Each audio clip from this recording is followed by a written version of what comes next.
Dragi prostovoljci, družinski oskrbovalci in drugi, ki v času izolacije ob epidemiji berete ali poslušate sporočila Inštituta Antona Trstenjaka za gerontologijo in medgeneracijsko sožitje. Danes govorim Jože Ramovš o tem, da kdor živi sam, še ni nujno osamljen. To je drugi prispevek v seriji Staranje v družini. Čedalje več ljudi živi samih v stanovanju ali hiši.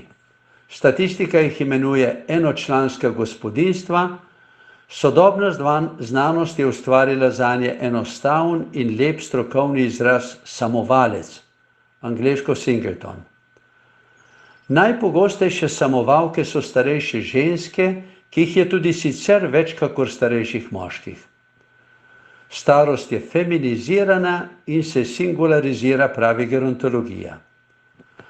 Vzporedno s tem narašča tudi boleče doživljanje samote, posebno pri otrocih in starejših.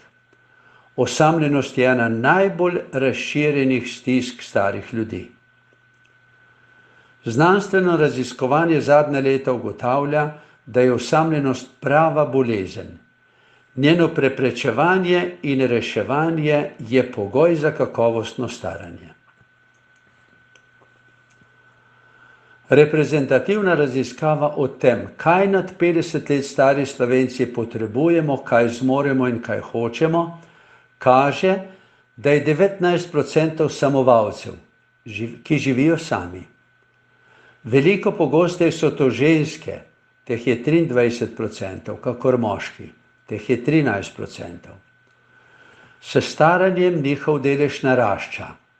Med 75 in 80 letom samuje že skoraj vsak tretji. Starajoči samovalci so v bolezni ali pešanju najbolj ogrožena skupina. Neredko slišimo, da so koga našli v stanovanju šele tedne po njegovi smrti. Samovanje narašča po vsem razvitem svetu.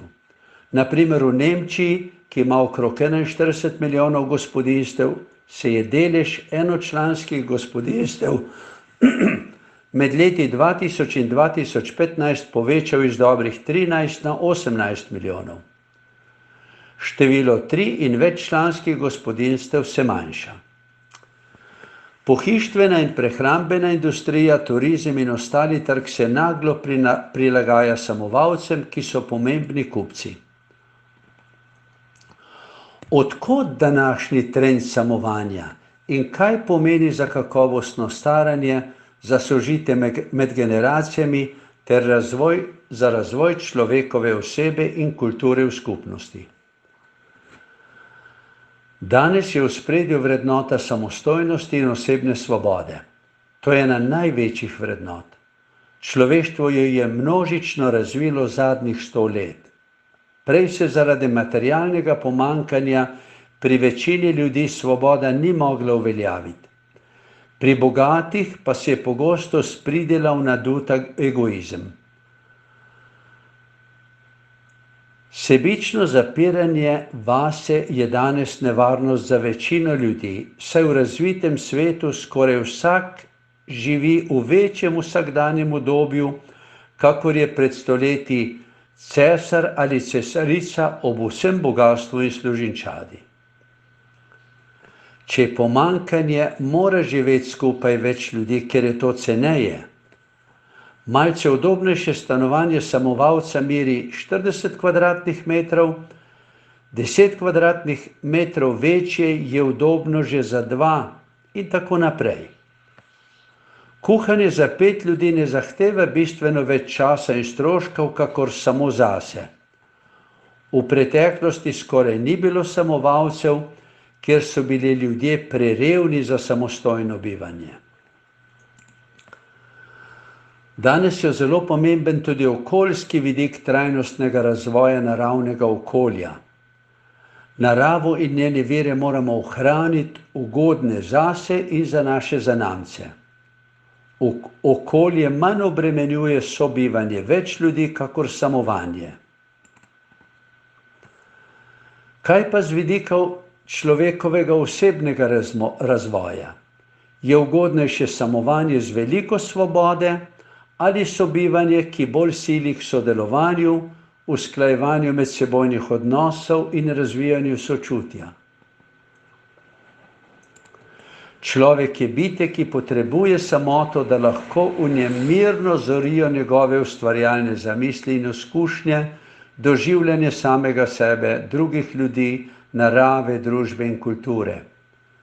Prav tako pa potrebuje družbo drugih ljudi pri delu in razvedrilu, pri učenju in duhovnem poglabljanju, v veselju in v žalosti.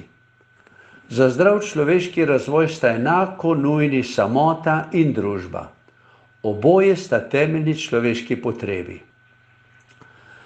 Med samovalci so tudi taki, ki dobro poskrbijo za druženje z ljudmi. Od njih prejmejo vse potrebno in drugim posredujejo vse svoje človeško bogastvo. Prav tako so samovalci, ki jih razjeda osamljenost, kot usoden duhovni in socialni rak. Eni in drugi so tudi med ljudmi, ki živijo z bližnjimi v družini, v domu za stare ali v drugi bivalni skupnosti. Sobivanje z drugimi v družini nas sili, da se učimo lepše komunicirati, prevzemati in opravljati smiselne vloge in skrbeti za ustvarjanje lepega vzdušja. Kdor danes te potrebe v družini ne občuti in ji ne odgovori prav, mu sožitje v družini postaja huda nadloga. Pri vsakem sobivanju je vsakdo nenehno pred izbiro, da zavestno oblikuje lepo sožitje ali pa živi v peklenskih odnosih oziroma se mu sožitje razbije.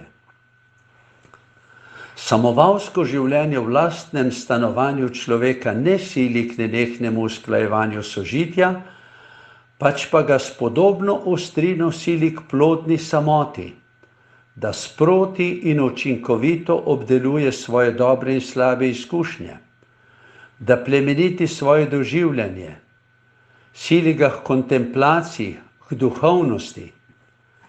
Samovalec, ki te človeške potrebe ne prepozna ali nanjo ne odgovori prav, postaja čudaški, odštekan, težaven sebi in drugim. Če pri tem spregleda še temeljno življenjsko potrebo po aktivnem in solidarnem sožitju z nekaj osebnimi prijatelji, s številnimi znanci in ne sodeluje dejavno s skupnostjo, se nevede usmerja v starostno osamljenost. Pomembno antropološko spoznanje torej pravi, kdor zna lepo oblikovati sožitje z drugimi, si redno poišče tudi pametno samoto. Ali obratno, kdor ni sposoben biti kakovostno sam, tudi z drugimi ne shaja. To besedilo je bilo objavljeno v upokojenski reviji Vzajemnost februarja 2019.